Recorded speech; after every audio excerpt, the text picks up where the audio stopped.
Thank you for joining us for our Part 2 community conversation with President and CEO Mark Murphy. Mark, thank you again for being here. Oh, it's my pleasure. It's great to have you here, and look forward to having just a nice conversation and finding out a little bit more about Mark and the Packers organization.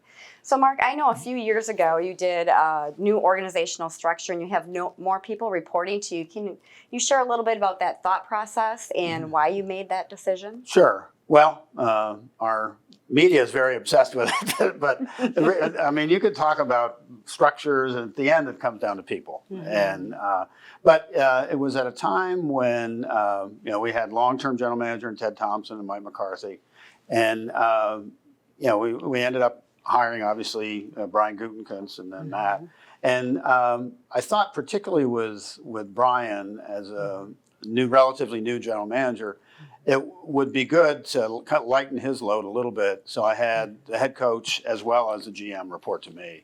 And so we meet along with Russ Ball, we meet on a regular basis. And I think the communication has been improved. I think, I've been in organizations where silos can develop, Sure. and trying to keep open lines of communication is positive. And so I think the structure has worked well, but again, I think it comes down to people and communication. Great. Thank you for sharing that. I know that's a question that a lot of people ask, Oh, and yeah. now we know, so we don't have to ask anymore. So thank you for sharing. Mark, I get an opportunity to work with you and a lot of different people in the Packers organization, and really the customer service and the passion for the community. You can't compare. I mean, it's just phenomenal, and everybody is so wonderful. How do you continue to support such a healthy, positive working culture here with your employees and your partners here? Yeah, well, thank you. I appreciate you saying that. And that's something we do. We make it a priority. We have guest services and treating our fans. You want to treat them like it's the first time they've been here, which for a lot of people it is, because Lambeau Field's the kind of place that is on a bucket list for an awful lot of people. But yeah, there's no question it's a priority. We talk a lot about not only the fan experience, but also stewardship. And as an organization, we as leaders want to leave it better than we found it. And, a lot of that is, how are you viewed in the community? Are you giving back? Do you provide a good guest experience, a good fan experience? And, I think our employees, have rallied around that and really believe strongly that that's what makes coming to Lambeau Field such a special experience. Well, they're all excelling at that. I mean, you walk in and the customer service is just phenomenal. So excellent on the field and off. So. Well, and the other thing, having, in my position, I travel to all our away games, and you get to see the other stadiums, and a lot of the other stadiums, you can tell they don't put time or money into it. They don't keep up the stadium. And that's one of the things that, and it's a credit, I think to the county and the city that, there is money available on an annual basis to put money into maintaining Lambeau Field. And, we had a 40-year employee in Ted Eisenreich that was unbelievable, and now Mike Moynihan's replaced him, but after Ted retired. But we put a lot of resources and time into making sure that the stadium is always in good shape, and it takes a lot of time and effort, but really you can see that it makes a difference, and people really care about what Lambeau Field looks like. Absolutely. One thing that you and I have had an opportunity to talk about is high-speed rail, Amtrak. There's a lot of discussion about it potentially coming to Green Bay. Could you talk about what kind of impact that would have and what your thoughts are about that? You can see I'm starting to smile. It would be great for our community to have. Well, we have the National Railroad Museum here. How can we not have rail service? Have high speed, right? But I having lived on the East Coast in the DC area, I was on Amtrak all the time, and it's so easy to get up and down the East Coast. And it's funny. This past weekend, my wife Laurie and I drove down, see our grandkids and see our children in the Chicago area. And once we got to the Illinois border, we sat in traffic, and it took us took us about almost 6 hours the whole trip. And the thought of being able to hop on the train and in 3 hours get down to, Chicago or stop in Milwaukee. I just think it'd be great for this community. I mean, one of the things, we want to grow as a community. We want to attract young professionals, and having rail service and being able to easily get to Milwaukee or Chicago or Minneapolis would really, I think it'd make it a lot easier to attract people to come live and work here. Absolutely. Yeah. So we're both really excited. So more to come, right? We're watching that closely. So, one thing I wanted to ask you about, we've been able to see Titletown just grow, develop, explode. Are there any short-term or long-term goals that you can share that we can be watching for the next phase? Yeah, well, short-term, you can see a couple things. We're hoping the townhouses, I think we've sold 21 of those, so those have gone fairly well. And then the office building, U.S. Venture Center, we're about 80% leased up on that, so great. We're hoping to move that along. And then the space kind of between what we call the Titletown Tech Building and the U.S. Venture Center. We're looking at a number of different options, and this is another example where there's some great businesses and companies that we'd love to attract, but the metrics that they look at, we don't fit in, and so I think we're going to have to show, for instance, like a Whole Foods or a Trader Joe's, which I think would be great for Green Bay, that to show them that here's a reason you would want to have a store here in Green Bay. Because of Titletown and some of the things that we think you're going to see in the future, because of the Titletown development and some of the growth that will come with it.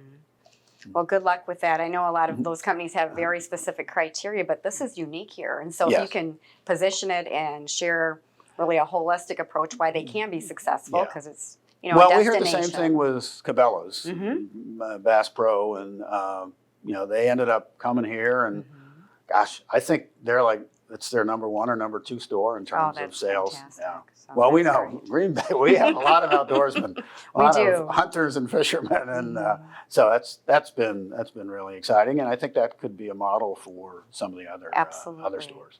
In our earlier episode, we talked about the soccer game. Sure. Do you have any other thoughts or things that you can share that we might have on the field or we might see in the future, things that you're working on? What we've talked about is, trying to have one major non-Packers event a year at Lambeau Field.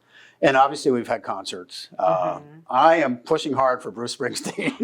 Haven't been able to get that yet. Okay, but, you're working on that? Yeah. So, and obviously we had the Wisconsin LSU game. Coming up in 2026, we'll have Wisconsin and Notre Dame, so that'll be great. We're looking at a couple other things. Well, obviously the NFL draft would be huge. I mean, that would not necessarily be in the stadium, but it'll certainly benefit the whole community. We're hoping to have, the Big Ten championship game has really been, I think, just in Indianapolis, but there's an indication that they're going to start moving it around. So I think Green Bay would be a great place for the Big Ten to have a championship game. We had a college hockey game, and so that was years ago. We'd like to have another one. And then we've had some discussions over the years with the NHL about potentially having a game here as well. Wow. All of that sounds exciting. I think as a viewer, we don't understand all the work that goes into lining that up. And so you're talking years ahead of, all the work and getting that lined up. Oh, so. Especially the college football schedules are done so far in advance. Really? Yeah. I didn't know that. Okay. Interesting. I know in episode 1, we talked a little bit about this, but when we think of Packers, we obviously think about on the field and we think about football. Is there something else you want people to think top of mind beyond that? Well, I think we mentioned it as community oriented, and giving back. I think, and hopefully, Titletown, I think, has been obviously it's we've made an investment in it. We think it's a good investment for the community, but I think it's also it's going to benefit the community in a lot of ways, and we want, I guess, we want to be viewed as good community partners. Absolutely. Yeah. I know we talked about your employees really being out in the community and caring about the community and, serving the community. It really seems that you have a culture of players that come here too that are so active and volunteer and give back. What do you attribute that to? Well, I think a lot of it has to do with, started with Ted Thompson, and Brian Gutekunst is the same way. We do a lot of background research on our players, and really bring players in that are good people. The individual players can make a huge impact, and they do, and they see that. And we had a staff meeting not too long ago. We had Aaron Jones and AJ Dillon on a panel, and just just two great people, and obviously really good football players. But just to hear them talk about the experience they've had in Green Bay, and how they've been able to give back and support the local community. And AJ Dillon, I think they call him the mayor of Door County. So, oh, really? Well, Door County doesn't really have a mayor, but if they did have one, it would be him. There you go. Dillon. Oh, that's awesome. Yeah. I know earlier we talked about, Super Bowl being top of mind. Obviously, that's what we're striving for, and that's what you're striving for, and the whole team. How do you handle that pressure year after year? Because certainly it's what you want to, but that's what everybody's talking to you about, and why not, and when, and so how do you handle that? Well, beats the alternative. The alternative is you're lousy and your expectations are terrible. But there you go. No, and I think as an organization, but we have to manage expectations, but certainly, Matt LaFleur and Brian and Russ Ball, directly working in football, that's it can be overwhelming. Sure. And your season's a failure unless you win the Super Bowl. And so I think you set goals, and yes, we're disappointed that we didn't win the Super Bowl last year, but we did an awful lot of good things. And it's hard to win in the NFL, and but when you do, you need to celebrate, because you realize it's not easy to win, and when you do, a lot of it comes down to injuries and luck here or there, freaky play, things just happen. But no, we're very fortunate as an organization, and I think the support that we get from our fans is it's really special, and we can't ever take that for granted. And that's a huge advantage that we have, not only on the playing field, but you look at like our pro shop. We're first or second in the league every year in terms of pro shop sales. Oh, that's wonderful. It's really the passion of our fans and the support we get. We're very fortunate. That's wonderful. Yeah. Mark, I'm going to pivot a little bit from the team and the organization to you. So if you had a chance to go back in time, what would you share with your younger self? I think I'd say don't be in such a hurry. Take your time, enjoy the ride. Thankfully, I talked about Laurie earlier. She's been the godsend, because with 4 children, and particularly just with my schedule between my work as an athletic director for 17 years and now with the Packers, they're demanding jobs. And, for sure. So, what's the old saying? You're not when you retire. You're not going to say, "Oh, geez, I wish I would have worked." I wish I would have worked a little more. Should have went in on that Saturday, right? So, so it's a balance, and you try to achieve a good one. Well, and we don't get to go back and do that, so hopefully we just try to look forward and try to find that balance if we can. So, I just have one last question for you, Mark, and if you look ahead for the next 10. Let's say 10 years, which seems far, what do you think would be like the top 3 things the Packers would like to accomplish? Oh, boy. Complete build out of Titletown. Okay. We have to put a Super Bowl. Well, let's see, 10 years. Couple Super Bowls.